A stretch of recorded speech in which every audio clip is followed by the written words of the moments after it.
Teacher നമസ്കാരം. ഇനിയിപ്പോ കേരള രാഷ്ട്രീയവും ഇന്ത്യൻ രാഷ്ട്രീയവും ഒക്കെ ഉറ്റുനോക്കുന്നത് ലോക്സഭാ തെരഞ്ഞെടുപ്പിന്റെ റിസൾട്ടിലേക്കാണ്. അതെ അതെ ആരിനി അതെ രാജ്യം ഭരിക്കും, നമ്മുടെ കേരളത്തിൽ എത്ര സീറ്റ് LDF-ന്, UDF-ന്, BJP-ക്ക് എന്നൊക്കെയാണ്. എക്സിറ്റ് പോൾ ഫലങ്ങളൊക്കെ കഴിഞ്ഞ ദിവസം പുറത്തു വന്നു. പ്രധാനപ്പെട്ട ചാനലുകൾ പറയുന്നത് 3 സീറ്റൊക്കെ BJP-ക്ക് കിട്ടുമെന്നൊക്കെ നിന്നിരുന്ന് പ്രവചിക്കുകയാണ്. അതെ LDF-ന് 0 സീറ്റ് വരെ പ്രവചിച്ച എക്സിറ്റ് പോൾ ഫലങ്ങളുണ്ട്.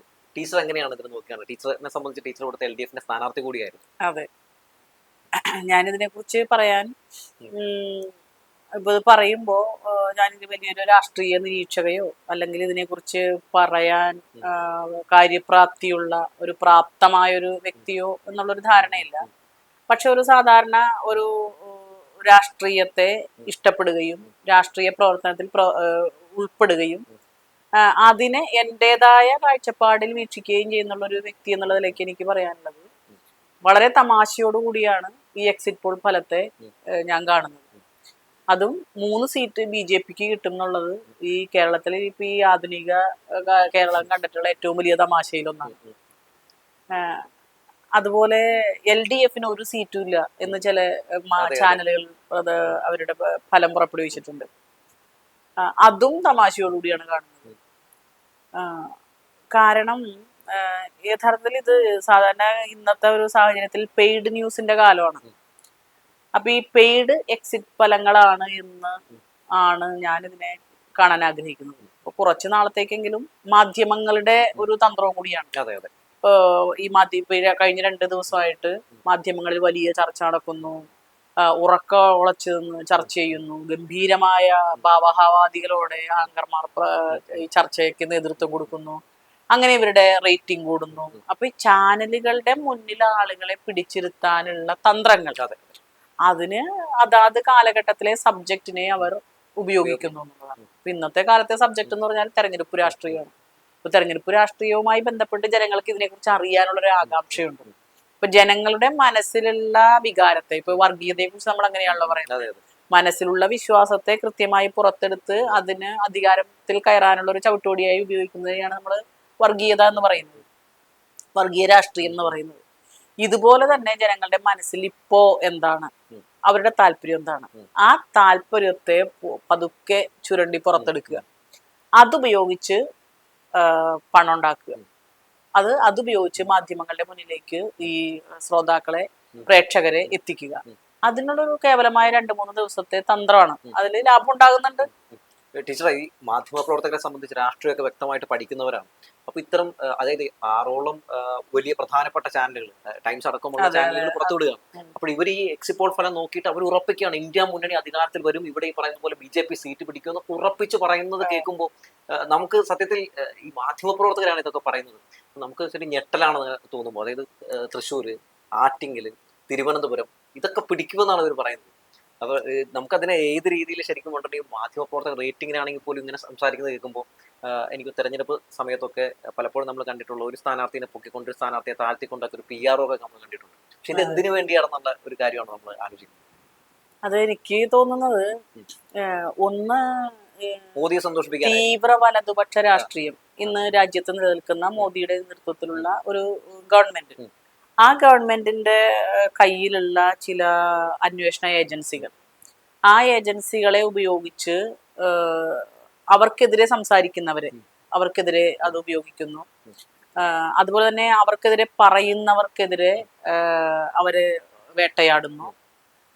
അപ്പോ ചിലപ്പോ പണം പല രീതിയിലും ഉണ്ടാക്കിയിട്ടുള്ള ആളുകളുടെ പിന്നാലെയും മീഡിയയും അതുപോലുള്ള ആളുകളും എൻഫോഴ്സ്മെന്റ് ഡയറക്ടറേറ്റും ഒക്കെ പോകുന്നുണ്ട്.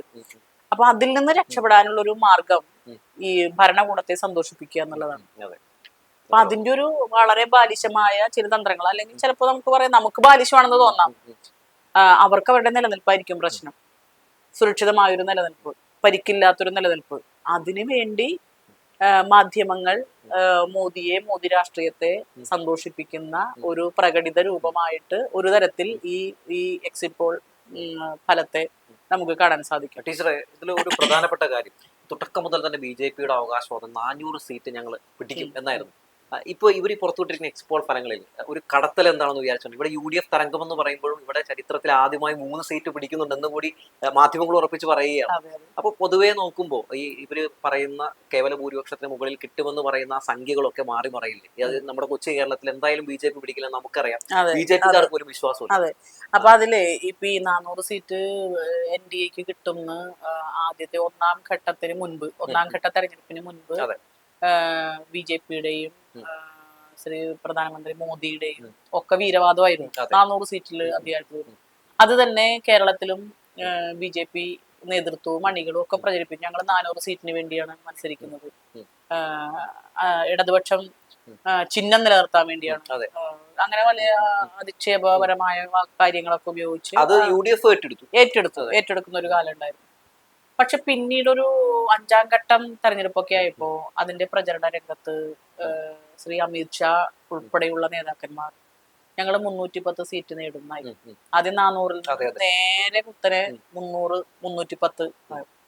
അത് മാത്രമല്ല, അദ്ദേഹം ഉത്തർപ്രദേശിൽ ഒരു ഇലക്ഷൻ ക്യാമ്പയിനിൽ സംസാരിച്ചപ്പോൾ അദ്ദേഹം പറഞ്ഞത്, ആരാണ് ഇന്ത്യ മുന്നണിയുടെ നേതൃത്വത്തിൽ വരിക? ഇന്ത്യ മുന്നണിയുടെ പ്രധാനമന്ത്രി സ്ഥാനാർത്ഥി ആരാണ്? രാഹുലാണോ? ശരത് പവാറാണോ? അങ്ങനെ ഓരോരുത്തരുടെയും പേര് പറയാൻ തുടങ്ങി. ലല്ലു ആണോ? അങ്ങനെ പേര് പറയാൻ തുടങ്ങി. അപ്പൊ 310 സീറ്റുമായി അധികാരത്തിൽ വരും എന്ന് ഉറച്ച വിശ്വാസമുള്ള ഒരു പാർട്ടി എന്തിനാണ് മറ്റുള്ളവർ അവരുടെ പ്രധാനമന്ത്രി സ്ഥാനാർത്ഥിയെ അന്വേഷിക്കുന്നത്? അപ്പൊ അവനവൻ ഉയർത്തിപ്പിടിക്കുന്ന വിശ്വാസത്തിൽ അവർക്ക് തന്നെ ആത്മവിശ്വാസമില്ല, കാര്യത്തിൽ അവർക്ക് തന്നെ ആത്മവിശ്വാസം ഇല്ല എന്നുള്ളതിന് തെളിവാണ്. അത് ഒരു 5ാം ഘട്ടമൊക്കെ ആയപ്പോഴാണ് അങ്ങനെ ആ സംശയം വന്നത്. പിന്നീട് ഇങ്ങോട്ട് ഇന്ത്യയിലാകമാനം ഈ ഒരു വിഭജനത്തിന്റെ രാഷ്ട്രീയം ഇന്ത്യൻ ജനങ്ങൾ ചർച്ച ചെയ്യാൻ തുടങ്ങി. ഒരു ഭീകരാന്തരീക്ഷം ഇന്ത്യൻ സമൂഹത്തിൽ ഉണ്ടാകാൻ സാധ്യതയുണ്ട്, ഒരു അരക്ഷിതമായ സമൂഹത്തിലേക്കാണ് ഇന്ത്യ പോകുന്നത് എന്നുള്ളൊരു ചർച്ച മാധ്യമങ്ങളിലൂടെ തന്നെ, ദേശീയ മാധ്യമങ്ങൾ ചിലതൊക്കെ ഉയർത്തിയിട്ടുണ്ട്. അപ്പൊ അതിലെനിക്ക് തോന്നുന്നു ഹിന്ദുവിൽ തന്നെ ഒരു ലേഖനം, വാൾ സ്ട്രീറ്റ് ജേർണലിൽ എഴുതിയിട്ടുള്ളൊരു ലേഖകൻ, അദ്ദേഹം ഗബ്രിയേലി പരുസിനി എന്ന് പറഞ്ഞിട്ടുള്ളൊരു വാൾ സ്ട്രീറ്റ് ജേർണൽ ലേഖനം, അദ്ദേഹം മരിച്ചുപോയി. അപ്പൊ അദ്ദേഹം ഇന്ത്യൻ മിഡിൽ ക്ലാസ്സിനെയും മോദി ഫാക്ടറിനെയും കുറിച്ചൊരു ലേഖനം എഴുതിയിട്ടുണ്ട്. അപ്പൊ അദ്ദേഹം പറയുന്നത് ഇന്ത്യൻ മിഡിൽ ക്ലാസ് എപ്പോഴും ഒരു എന്താ പറയാ, ഒരു വളരെ കാം ആൻഡ് പീസ്ഫുൾ ലവിങ് ആയിട്ടുള്ള ഒരു മിഡിൽ ക്ലാസ് ആണ്. അവിടേക്കൊരു അരക്ഷിതമായ ഒരു സാഹചര്യം ഉണ്ടാകാൻ അവർ ആഗ്രഹിക്കുന്നില്ല എന്നുള്ള തരത്തിലേക്കാണ് അദ്ദേഹത്തിന്റെ ലേഖനം വരുന്നത്. തീർച്ചയായിട്ടും അത്തരത്തിലുള്ള ഒരു ചർച്ച ഇപ്പോ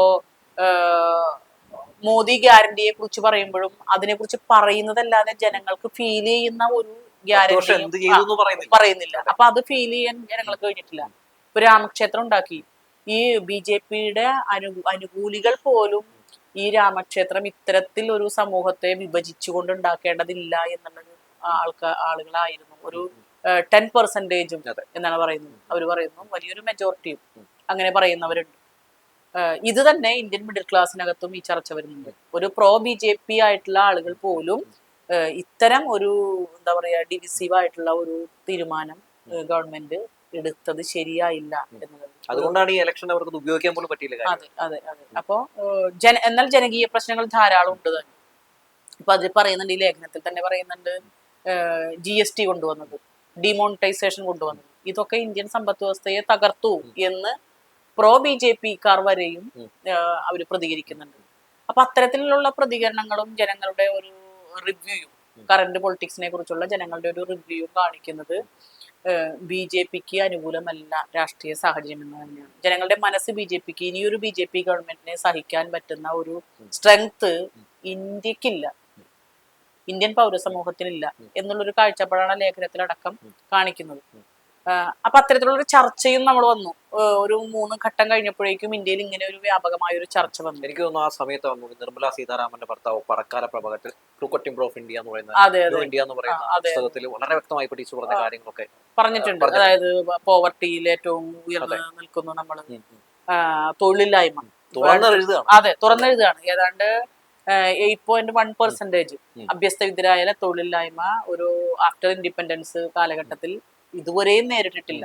ഏറ്റവും കൂടുതൽ അഭ്യസ്തവിദ്യരായിട്ടുള്ള ചെറുപ്പക്കാരുടെ തൊഴിലില്ലായ്മ നേരിടുന്ന ഒരു കാലത്ത് വെല്ലുവിളിക്കുകയാണ്, അതിലൊന്നും മറുപടിയില്ല. അപ്പൊ അതിനൊക്കെ ഈ പരകാല പ്രഭാകരുടെ ആ പുസ്തകത്തിൽ അദ്ദേഹം ഇന്ത്യൻ റിപ്പബ്ലിക്കിനെ കുറിച്ചുള്ള എസ്സൈസ് എന്നുള്ള ഇതിലാണ് കൊടുത്തിട്ടുള്ളത്. അപ്പൊ അതിൽ വളരെ വിശദമായി എന്താണ് കഴിഞ്ഞ 10 വർഷക്കാലം ഇന്ത്യയിൽ സംഭവിച്ചത്, ഇനി 24-ൽ വലിയ ഒരു ദുരന്തമായിരിക്കും എന്ന് ഒരു പറയാം. ജയം ഉണ്ടായാൽ അത് ഇന്ത്യ ഉണ്ടാവില്ല, ഭാവി ഇന്നത്തെ ഇന്ത്യ ഭാവിയിൽ ഉണ്ടാവില്ല എന്ന് അദ്ദേഹം തുറന്ന് പറയുകയാണ്. അപ്പൊ ഇങ്ങനെയുള്ള പുസ്തകങ്ങളും ചർച്ചകളും വരുന്നുണ്ട്. പക്ഷേ ഏറ്റവും നിർഭാഗ്യകരം എന്ന് പറയട്ടെ, ഇന്ത്യൻ മീഡിയ ഒരു വലിയ തോതിൽ ഈ തരത്തിൽ ജനങ്ങളുടെ ഒരു റിയാലിറ്റിയെ, ജനങ്ങൾ അനുഭവിക്കുന്ന റിയാലിറ്റിയെ ഈ ഗവൺമെന്റ് മുന്നോട്ട് വയ്ക്കുന്ന, കേന്ദ്ര ഗവൺമെന്റ് മുന്നോട്ട് വയ്ക്കുന്ന ഈ ട്രിക്കിനെ തുറന്നു കാണിക്കാൻ നിർഭാഗ്യവശാൽ മീഡിയ തയ്യാറാവുന്നില്ല. ചില ഒന്നോ രണ്ടോ മീഡിയ മാത്രമാണ് അത്തരത്തിൽ വേട്ടയാടപ്പെടുന്നുണ്ട്. അപ്പൊ അവരെ ജയിലിലടക്കുക, അപ്പൊ അവരെ ഭയപ്പെടുത്തുകയാണ്. ശരിക്കും ഇന്ത്യൻ രാഷ്ട്രീയത്തിൽ ഇന്ന് നമുക്ക് കാണാൻ സാധിക്കുന്നത് ഒരു ഭയത്തിന്റെ രാഷ്ട്രീയം ഇന്ത്യയിൽ ആകെ പ്രകടിപ്പിക്കുന്നത്. അതുകൊണ്ട് തന്നെയാണ് പ്രധാനപ്പെട്ട സാമൂഹ്യ ശാസ്ത്രജ്ഞന്മാർ, സർവകലാശാല അധ്യാപകർ, ഇവരൊക്കെ ഒരു കാലത്ത് അതാത് കാലത്തെ രാഷ്ട്രീയത്തെ ക്ലാസ് മുറികളിൽ ചർച്ച ചെയ്യുകയും അതുമായി ബന്ധപ്പെട്ട് ജേണലുകളിൽ അവരുടെ പബ്ലിക്കേഷനൊക്കെ കൊടുക്കുകയൊക്കെ ചെയ്തൊരു കാലഘട്ടം. ഇന്നിപ്പോ അതിന് ഭയമാണ്. കാരണം അവർക്ക് ഭയപ്പെടാൻ കാരണം അതിനു മുൻപ് അങ്ങനെ പ്രകടിപ്പിച്ച, എക്സ്പ്രസ് ചെയ്ത ആളുകളെ ഇപ്പോ കൊല ചെയ്യപ്പെടുന്ന സംഭവം ഉണ്ടായിട്ടുണ്ട്. ഇപ്പൊ പെരുമാൾ മുരുകനെ പോലുള്ള ആളുകൾ നോവലുകളിൽ ആ സമൂഹത്തിന്റെ അന്ധവിശ്വാസ ജടിലമായ ജാതീയമായ കാര്യങ്ങളെ കുറിച്ച് തുറന്നെഴുതിയപ്പോ ഇനി നീ എഴുതരുത് എന്ന് പറഞ്ഞ ഒരു കാലഘട്ടം നമുക്കുണ്ട്. നരേന്ദ്ര ധാബോൽക്കറെ പോലുള്ള ആളുകൾ കൊല ചെയ്യപ്പെട്ടത്, ഗോവിന്ദ് പൻസാരയെ പോലുള്ളവർ കൊല ചെയ്യപ്പെട്ടത്, ഗൗരി ലങ്കേഷിനെ പോലുള്ളവർ കൊല ചെയ്യപ്പെട്ടത്. അപ്പൊ ഇങ്ങനെ ഈ ചിന്തകന്മാരും പൊതുപ്രവർത്തകരും ഈ സമൂഹത്തെ കുറിച്ച് കാര്യങ്ങൾ നിരീക്ഷിച്ച് എഴുതുകയും പ്രസംഗിക്കുകയും ഒക്കെ ചെയ്യുന്നവരും കൊല ചെയ്യപ്പെടുന്ന സാഹചര്യം നമ്മുടെ മുന്നിലുണ്ട്. ഇതെല്ലാം കണ്ടുകൊണ്ട് ഭയപ്പാടിന്റെ ഒരു രാഷ്ട്രീയം, ഭയപ്പാടിന്റെ ഒരു അന്തരീക്ഷം ഇന്ത്യൻ സമൂഹത്തിനെ ആകെ ബാധിച്ചിട്ടുണ്ട്. അത് കൃത്യമായി ഈ ഫാസിസത്തിന്റെ ഒരു എന്താ പറയാ, അവരുടെ ഒരു നിലനിൽപ്പിന്റെ ഒരു അടിസ്ഥാനം എന്നുള്ള നിലയ്ക്ക് വന്നിട്ടുണ്ട്. അതും ഈ മീഡിയയുടെ തുറന്നെഴുത്തിനെ ബാധിച്ചിട്ടുണ്ടാവാം. പക്ഷെ ഇവിടെ നിന്നെല്ലാം ഒരു മോചനം ജനങ്ങൾ ആഗ്രഹിക്കുന്നു എന്നുള്ളതാണ്. ഇപ്പോ 400 സീറ്റിൽ നിന്ന് പെടുന്നതിനെ 330 ആകും എന്ന് പറയുകയൊക്കെ ചെയ്യുന്നത്. ഈ ഒരു സാഹചര്യത്തിലാണ് എക്സിറ്റ് പോളിന്റെ ഫലം നമ്മൾ കാണേണ്ടത്. ഇവർക്ക് എങ്ങനെയാണ് കിട്ടിയത്? BJPക്ക് ഇല്ലാത്ത ആത്മവിശ്വാസം എങ്ങനെയാണ് ഈ എക്സിറ്റ് പോളുകാർക്ക് കിട്ടിയത് എന്നുള്ള, ഈ ചാനലുകാർക്ക് കിട്ടിയത്? BJPക്കാർക്ക് ആ വിശ്വാസം ഇല്ല. അവര് താഴേക്ക് പോരുകയാണ്. പിന്നെ എന്തടിസ്ഥാനത്തിലാണ്? ഒരു വേറെ കാര്യം എന്ന് വെച്ചാൽ കഴിഞ്ഞ ദിവസം DB ന്യൂസിന്റെ ഒരു എക്സിറ്റ് പോൾ കൂടി പുറത്തുവിട്ടിരുന്നു. അതിൽ പറയുന്ന ഇന്ത്യ മുന്നണി അധികാരത്തിൽ വരുമെന്ന് പറയണം. പക്ഷെ ഒരൊറ്റ മാധ്യമങ്ങളും ആ DB ന്യൂസിന്റെ എക്സിറ്റ് പോൾ ഫലം വിശദീകരിക്കാനോ അല്ലെങ്കിൽ അത് ടെലികാസ്റ്റ് ചെയ്യാനോ റെഡി ആവുന്നില്ല. അതെ, അതിപ്പോ ഇന്നിപ്പോ മാധ്യമങ്ങളിലാകെ നമ്മള് പത്രമാധ്യമങ്ങളും ദൃശ്യമാധ്യമങ്ങളും ഒക്കെ രാഹുൽ സൂചിപ്പിച്ചതുപോലെ നമ്മൾ നോക്കിയാൽ ഇന്ത്യ മുന്നണി കൃത്യമായിട്ട് പറഞ്ഞിട്ടുണ്ട് 295 സീറ്റ് ഞങ്ങള് നേടും. ഒരു രാഷ്ട്രീയ പ്രസ്ഥാനത്തിന് അല്ലെങ്കിൽ രാഷ്ട്രീയ കൂട്ടായ്മയ്ക്ക് നേതൃത്വം കൊടുക്കുന്ന ഒരു പാർട്ടി അല്ലെങ്കിൽ ആ ഒരു സംവിധാനം, അവർ ആ പ്രോസസ്സിനകത്ത് ആദ്യം മുതൽ അവസാനം വരെയും അതിനകത്തുള്ള ആളുകളാണ്. അവരാണ് പറയുന്നത് ഞങ്ങൾക്ക് ഇത്ര സീറ്റ് കിട്ടും. ഇന്ത്യ മുന്നണി പറയുന്നത്, NDAയും പറയുന്നു ഞങ്ങൾക്ക് ഇത്ര സീറ്റ് കിട്ടും. അവര് പറയുന്നതല്ല ചർച്ചയ്ക്ക് എടുക്കുന്നത്. നേരെ അതിനപ്പുറത്തൊരു മൂന്നാം കക്ഷി വന്നിട്ട് പറയുകയാണ്, BJP ഇത്ര സീറ്റ് വാങ്ങി അധികാരത്തിൽ വരും, NDA അമ്പെ പരാജയപ്പെടും, കേരളത്തിൽ LDF 0 പോകും, BJP 3 സീറ്റ് നേടും എന്നൊക്കെ പറയാണ്. എങ്ങനെ ഇവർക്ക് കഴിയും? ഇവരെവിടെയാണ് ഇന്ത്യയിലെ ഈ ജനാധിപത്യ പ്രോസസ്സിനകത്ത് ഇവരുടെ കോൺട്രിബ്യൂഷൻ എന്തായിരുന്നു? അല്ലെങ്കിൽ ഇവരുടെ ഒരു ഇൻവോൾവ്മെന്റ്, അങ്ങനെയാണല്ലോ, ഒരു കാര്യത്തിനകത്ത് ഇവരുടെ ഇൻവോൾവ്മെന്റ് എങ്ങനെയായിരുന്നു? ആ ഇൻവോൾവ്മെന്റിലൂടെയാണ് ഞങ്ങൾ ഇതിലേക്ക് എത്തിയത് എന്ന് പറയുകയാണെങ്കിൽ അതിനൊരു വാലിഡിറ്റി ഉണ്ട്. ഇതതില്ല. ഇപ്പോ ഇടതുപക്ഷം, ഇപ്പൊ എന്നോട് പലരും പറഞ്ഞു, ഞാൻ എന്റെ ഒരു ചെറിയൊരു അനുഭവത്തിൽ ഞാൻ പറഞ്ഞു, ഇടതുപക്ഷം വിജയിക്കും, മെച്ചപ്പെട്ട രീതിയിൽ ഇടതുപക്ഷത്തിന് സീറ്റ് കിട്ടും, ഒരു 10 സീറ്റെങ്കിലും ഇടതുപക്ഷത്തിന് ലഭിക്കും. അങ്ങനെ പറയാൻ ഒരു കാരണമുണ്ട്. കാരണം പാർലമെന്റിനകത്ത് ഇന്ത്യക്ക് വേണ്ടി സംസാരിക്കാൻ, ഇന്ത്യയിലെ ജനങ്ങളുടെ അവകാശങ്ങൾക്ക് വേണ്ടി സംസാരിക്കാൻ, മതനിരപേക്ഷതയ്ക്ക് വേണ്ടി സംസാരിക്കാൻ ഇന്ന് ഇന്ത്യൻ രാഷ്ട്രീയത്തിൽ നട്ടലോടുകൂടി കഴിയുന്നത്, തൻ്റെ ഇടത്തോടുകൂടി കഴിയുന്നത്, ജാഗ്രതയോടുകൂടി കഴിയുന്നത് ഇടതുപക്ഷത്തിനാണ്. അത് അങ്ങനെയാണ് എന്ന് പറയുന്നതിന് ഒരു പിൻബലമുണ്ട്. കാരണം ഇപ്പോ പൗരത്വ ഭേദഗതി നിയമം കൊണ്ടുവന്നു, ബില്ലല്ല നിയമമായി, ചട്ടങ്ങളും വന്നത്. അത് വന്നു കഴിഞ്ഞപ്പോ ഇന്ത്യയിൽ 28 സംസ്ഥാനങ്ങൾ ഒരേ ഒരു സംസ്ഥാനത്ത് നിന്ന് മാത്രമാണ്, അത് ഇടതുപക്ഷം ഉള്ളത് ഇവിടെ മാത്രമാണ്. ഇവിടെയാണ് പറഞ്ഞത് അത് ഭരണഘടനാ വിരുദ്ധമാണ്, ഏതെങ്കിലും ഒരു മതത്തിനോ ജാതിക്കോ വിരുദ്ധമായത് കൊണ്ടല്ല, ഭരണഘടനയ്ക്കെതിരാണ്, ജനാധിപത്യത്തിനെതിരാണ്, സമത്വത്തിനെതിരാണ്. അതുകൊണ്ട് തന്നെ ഇവിടെ അത് നടപ്പിലാക്കില്ല. സുപ്രീം കോടതിയിൽ സ്യൂട്ട് ഫയൽ ചെയ്തു. അപ്പോ ഭരണഘടനാ മൂല്യങ്ങൾ ഉയർത്തിപ്പിടിക്കുകയും അത് സംരക്ഷിക്കുകയും പക്ഷപാതരഹിതമായി അത് പ്രാവർത്തികമാക്കുകയും ചെയ്യും എന്ന ഒരു ഓത്തോടു കൂടിയാണ് ഈ ഭരണാധികാരികളൊക്കെ അധികാരത്തിൽ കയറിയിട്ടുള്ളത്. ആ മൂല്യത്തെ സംരക്ഷിക്കുന്നതിനുള്ള ഒരു നിലപാട് കൃത്യമായി പ്രകടിപ്പിച്ചിട്ടുള്ളതും സധൈര്യം അത് മുന്നോട്ട് വെച്ചിട്ടുള്ളതും ഇടതുപക്ഷം മാത്രമാണ്. അപ്പോ എൻ്റെ ഒരു അനുഭവം ഈ ഇലക്ഷനകത്ത് ക്യാമ്പയിനുമായി ബന്ധപ്പെട്ട് വിവിധ പ്രദേശങ്ങളിൽ പോയപ്പോ പ്രത്യേകിച്ച് മുസ്ലിം ജനവിഭാഗം വലിയ പ്രതീക്ഷയോടുകൂടി ഇടതുപക്ഷത്തെ കാണുന്നു എന്നുള്ളൊരു ബോധ്യമാണ് എനിക്കുണ്ടായത്. കാരണം ഇതാണ്, ഒരുപക്ഷെ ഇടതുപക്ഷം ഈ ഒരു പ്രഖ്യാപനം നടത്തിയപ്പോ ഇന്നത്തെ സാഹചര്യത്തിൽ പ്രത്യക്ഷത്തിൽ അത് കൂടുതൽ ഫീൽ ചെയ്തത് ആ ഒരു വിഭാഗത്തിനാവാം. പക്ഷെ നാളെ വേറെ ആരെങ്കിലും ഒക്കെ വരാം ഇതിന്റെ പിന്നാലെ. അപ്പൊ അവർക്ക് കൂടി വേണ്ടി ഭരണഘടനാ മൂല്യങ്ങളെ സംരക്ഷിക്കുന്നതിന് വേണ്ടി ഈ ഭരണഘടനയ്ക്കെതിരായിട്ടുള്ള ഈ നിയമത്തെ ഞങ്ങൾ അംഗീകരിക്കില്ല എന്ന് തന്റെ അടുത്തോടുകൂടി പറയുന്നത് ഇടതുപക്ഷമാണ്. അതുകൊണ്ടാണ് അവിടെ വരുന്നത്. അപ്പൊ ഞാൻ പറഞ്ഞത് ഇപ്പൊ ഇടതുപക്ഷത്തിന് മേൽക്കൈ കിട്ടും, പാർലമെന്റിലേക്ക് കൂടുതൽ ഇടതുപക്ഷക്കാരെ കേരളത്തിൽ നയക്കും എന്ന് പറയാൻ കാരണം ഈ നിലപാടാണ്. ഈ നിലപാടുള്ളവർ ഇന്ത്യൻ പാർലമെന്റിൽ വരണം. ആ ശബ്ദം ഇന്ത്യൻ പാർലമെന്റ് ജനങ്ങൾക്ക് വേണ്ടി, ഇന്ത്യക്ക് വേണ്ടി ജനങ്ങൾ ആവശ്യപ്പെടുന്നുണ്ട്. കേരളത്തിൽ നിന്ന് പ്രത്യേകിച്ച് ആവശ്യപ്പെടുന്നുണ്ട്. ഇനി അത് പറയാൻ ഇന്ത്യയെ രക്ഷിക്കാൻ UDF ഉണ്ടോ? കഴിഞ്ഞ തെരഞ്ഞെടുപ്പിൽ അതായിരുന്നു പ്രചരണം. BJP-യിൽ നിന്ന്, ഫാസിസ്റ്റ് ഗവൺമെന്റിൽ നിന്ന് ഇന്ത്യയെ രക്ഷിക്കാൻ കഴിയുന്നത് രാഹുൽ ഗാന്ധിക്കാണ്. രാഹുൽ ഗാന്ധി പ്രധാനമന്ത്രിയാകും. അപ്പൊ UDF-ന് മേൽക്കൈ കിട്ടണം. അന്ന് ജനങ്ങൾ അത് വിശ്വസിച്ചു. ആ വിശ്വസിക്കാൻ ഒരു കാരണമുണ്ട്, അന്നത്തെ രാഷ്ട്രീയ സാഹചര്യം അത് അങ്ങനെ ഒരു വിശ്വാസം ജനങ്ങൾ ഉണ്ടാക്കി. അത് മുതലെടുത്തുകൊണ്ടാണ് 18 പേര്, അന്ന് 19 പേര് ഇവിടെ നിന്ന് പോയത്. പക്ഷെ കഴിഞ്ഞ 5 വർഷക്കാലം ഇവർക്ക് അതൊന്നും ചെയ്യാൻ കഴിഞ്ഞില്ല എന്ന് ബോധ്യപ്പെട്ടിട്ടുണ്ട്. അതിനെതിരെ കമാന്നൊരു അക്ഷരം മിണ്ടാൻ സാധിച്ചിട്ടില്ല.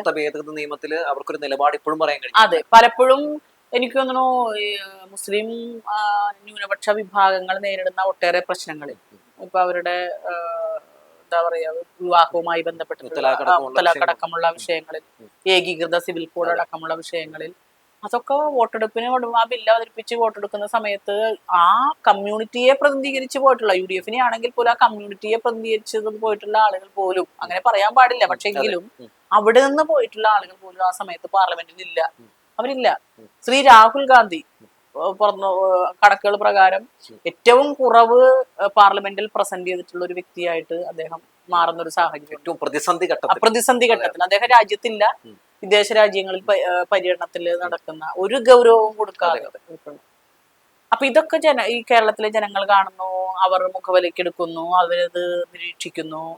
അതിന്റെ ഭാഗമായി ഈ 18ാം ലോക്സഭാ തെരഞ്ഞെടുപ്പിൽ കേരളത്തിലെ ജനങ്ങൾ വേറൊരു രീതിയിൽ ചിന്തിക്കും, ഒരു മാറ്റത്തിന് വേണ്ടി ചിന്തിക്കുകയും ഇടതുപക്ഷത്തിന് അനുകൂലമായി പ്രവർത്തിക്കുകയും ചെയ്യുന്നതാണ്. മറ്റൊന്ന് കേരള രാഷ്ട്രീയത്തെ കുറിച്ച് മാധ്യമങ്ങൾ പല രീതിയിൽ പല കുറവുകളും പറയുന്നുണ്ട്. സാമ്പത്തിക പ്രതിസന്ധി, അതിനവര് കുറെ ശ്രമിച്ചിട്ടുണ്ട്, അവര് കുറെ എഴുതിയിട്ടുണ്ട്, കുറെ ചർച്ച നടത്തിയിട്ടുണ്ട്. ഒന്നും ഏറ്റില്ല. ഒരു പക്ഷേ എന്തുകൊണ്ട് സാമ്പത്തിക ബുദ്ധിമുട്ട്, പ്രതിസന്ധിയല്ല ബുദ്ധിമുട്ട് എങ്ങനെ ഇവിടെ ഉണ്ടായി? സുപ്രീം കോടതി അടക്കം അവസാനം പറഞ്ഞല്ലോ, കേരളത്തിന് കൊടുക്കേണ്ട വിഹിതം കൊടുക്കാത്തത് കൊണ്ടാണ് ഈ സാമ്പത്തിക ബുദ്ധിമുട്ട് കേരളം അനുഭവിക്കേണ്ടി വരുന്നത്. അതിന്റെ ഭാഗമായിട്ടാണ് ഓരോ മേഖലയിലും അതിന്റെ ബുദ്ധിമുട്ടുകൾ അനുഭവിക്കുന്നത് വന്നിട്ടുണ്ട്. അപ്പോ അതൊക്കെ മനസ്സിലാക്കുന്ന ജനങ്ങൾ ഇടതുപക്ഷത്തെ അനുകൂലിക്കുന്ന ഒരു നിലപാട് രാഷ്ട്രീയമായി എടുക്കും എന്നുള്ളതാണ് എൻ്റെ ഒരു വിലയിരുത്തൽ. അത് തന്നെയാണ് ഇടതുപക്ഷത്തിന്റെയും നേതാക്കന്മാരും ഒക്കെ പറഞ്ഞതായിട്ട് ഞാൻ കേട്ടിട്ടുണ്ട്. ശൈലജ ടീച്ചർ പറഞ്ഞത് ഏകദേശം 12 സീറ്റിന് മുകളിൽ ഇത്തവണ കിട്ടാൻ സാധ്യതയുണ്ട് എന്നാണ് പറഞ്ഞത്. എങ്ങനെ വന്നാലും 2 സീറ്റിന് മുകളിൽ കിട്ടിയാൽ ഇവിടെ ഒരു ഇടത് തരംഗം നമുക്ക് ഉറപ്പിച്ചു പറയാം. കാരണം നമ്മളെ സംബന്ധിച്ച് ഇപ്പോൾ പൊതുവെ 2 സീറ്റാണ്, അതുകൊണ്ട് ഒരു സീറ്റോടും കൂടി കഴിഞ്ഞിട്ടുണ്ടെങ്കിൽ നമുക്ക് കിട്ടുന്ന ഒരു കയ്യടിയാണ്. അതേസമയം സതീശൻ പറഞ്ഞിരിക്കുന്ന 20 സീറ്റും തൂത്തുവാരുമെന്നാണ്. കാരണം അത് സത്യമാണ്. കാരണം അവർക്ക് 20 സീറ്റ് തൂത്തുവാരിയിൽ മാത്രം ഒരു വിജയം എന്ന് പറയാൻ കഴിയും.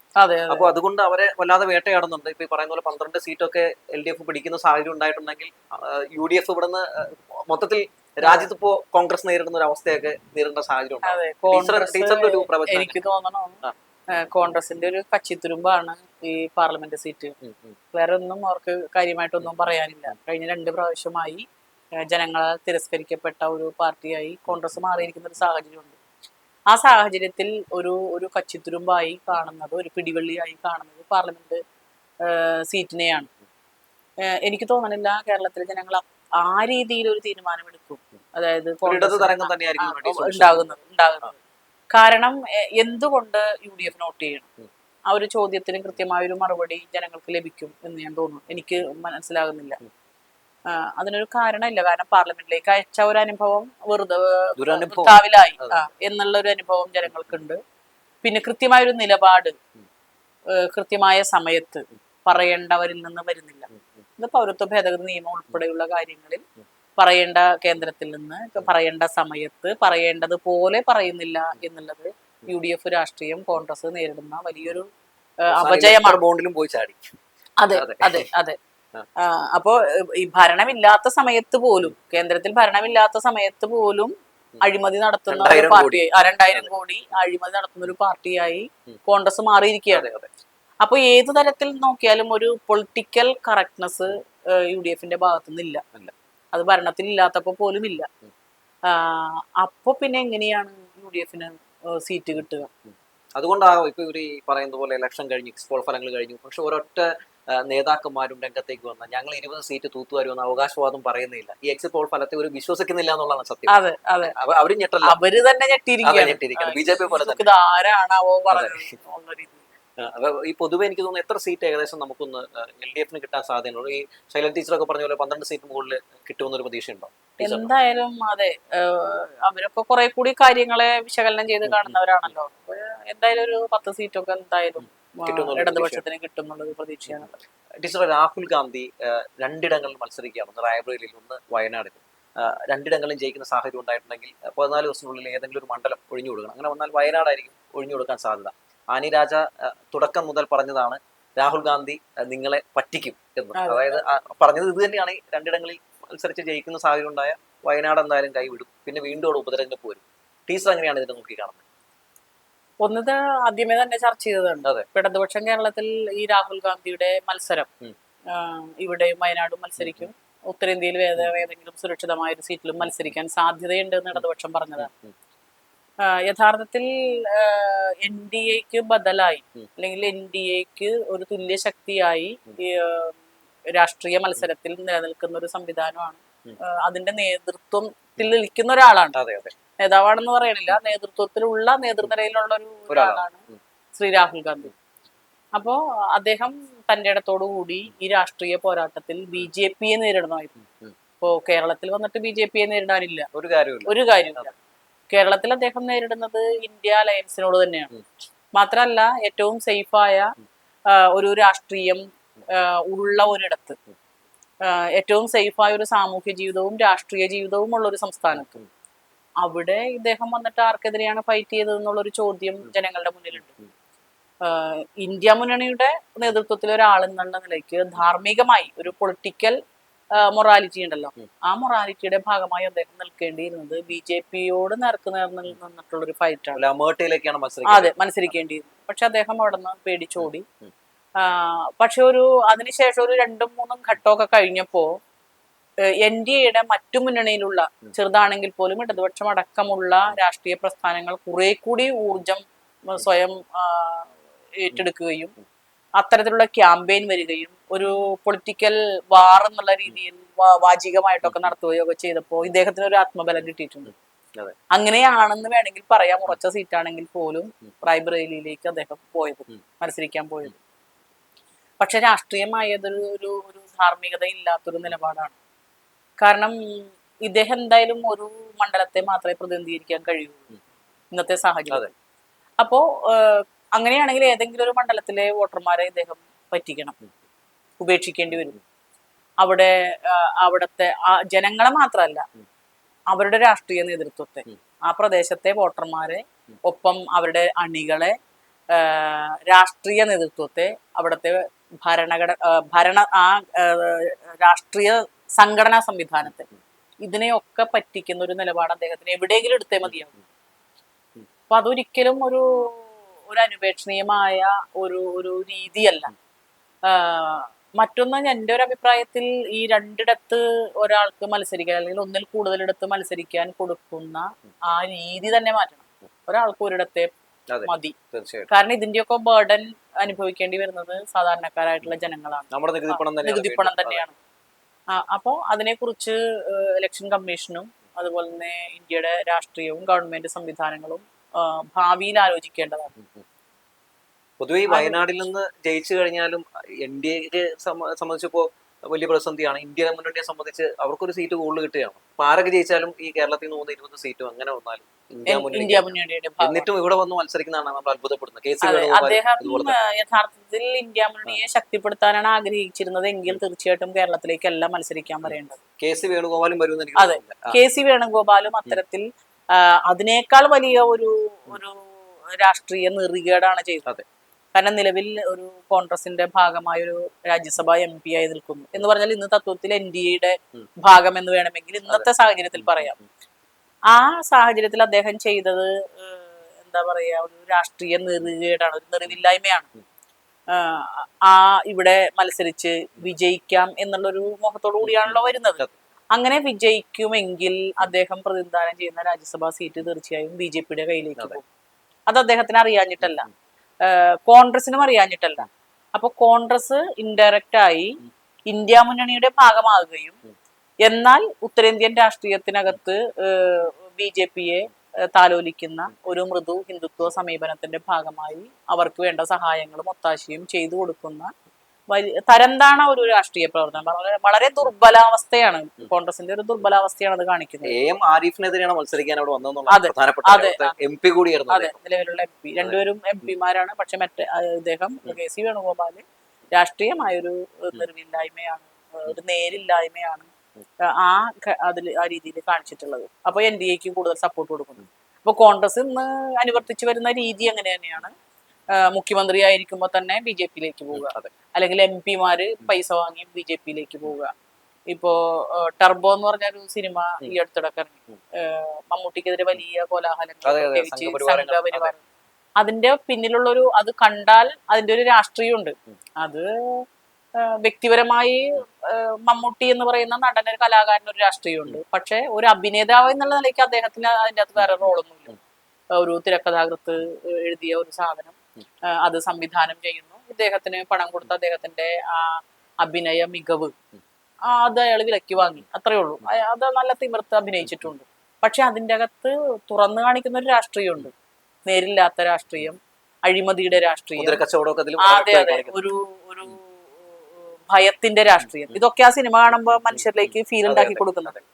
അപ്പൊ ഈ ഭയത്തിന്റെ രാഷ്ട്രീയവും അഴിമതിയുടെ രാഷ്ട്രീയവും വിലക്ക് വാങ്ങുന്ന കുതിരക്കച്ചവടവും ഒക്കെ തന്നെ അതിന്റെ ഒക്കെ ഭാഗമാകുകയാണ് കോൺഗ്രസ് ഈ അടുത്ത കാലങ്ങളിലൊക്കെ ചെയ്യുന്നത്. നമുക്കറിയാം 13 മുഖ്യമന്ത്രിമാർ BJPയിലേക്ക് പോയിട്ടുണ്ട്, നിരവധി MP-മാര് പോയിട്ടുണ്ട്, പാർട്ടി നേതൃത്വം KPCC പ്രസിഡന്റ് അടക്കമുള്ള KPCC പ്രസിഡന്റ് എന്ന് പറഞ്ഞാൽ അതാത് പ്രദേശത്തെ PCC പ്രസിഡന്റുമാർ അടക്കം. ഇവിടെയും അങ്ങനെ തന്നെ. കേരളത്തിൽ അത് സംഭവിക്കില്ല എന്ന് നമ്മൾ വിശ്വസിച്ചു, പക്ഷെ അതും ഇവിടെയും സംഭവിക്കും. ആന്റണിയുടെ മകനടക്കം പോകും, മുഖ്യമന്ത്രിമാരുടെ. അതെ അതെ. അപ്പോ ഇങ്ങനെയൊക്കെ സംഭവിക്കുന്നു. അതിനോട് കണ്ണി ചേർന്നുകൊണ്ട് രാജ്യസഭാ സീറ്റ് BJPക്ക് കൊടുക്കാൻ റെഡിയായി ഇവിടെ ഒരു ബലപരീക്ഷണത്തിന് വന്നിട്ടുള്ള ഒരാളാണ് ശ്രീ KC വേണുഗോപാൽ. അദ്ദേഹം വിജയിക്കില്ല എന്നുള്ള കാര്യത്തിൽ 100% ഉറപ്പാണ്. പക്ഷെ അവര് അവരുടെ ഈ രാഷ്ട്രീയ പ്രകടനത്തിലൂടെ, നിലപാടിലൂടെ കേരളത്തിലെ ജനങ്ങൾക്കും ഇന്ത്യയിലെ ജനങ്ങൾക്കും കൊടുക്കുന്ന ഒരു തെറ്റായ സന്ദേശമുണ്ട്. ജനങ്ങൾ എങ്ങനെയാണ് ഇവരെ വിശ്വസിക്കുക? ഒരു ജനപ്രതിനിധി ആയിക്കഴിഞ്ഞാൽ അത് ഡയറക്റ്റ് ആയാലും ഇൻഡയറക്റ്റ് ആയാലും, ലോക്സഭയിലേക്കാണെങ്കിലും രാജ്യസഭയിലേക്കാണെങ്കിലും ഇവരെ വിശ്വസിക്കാൻ കൊള്ളില്ല.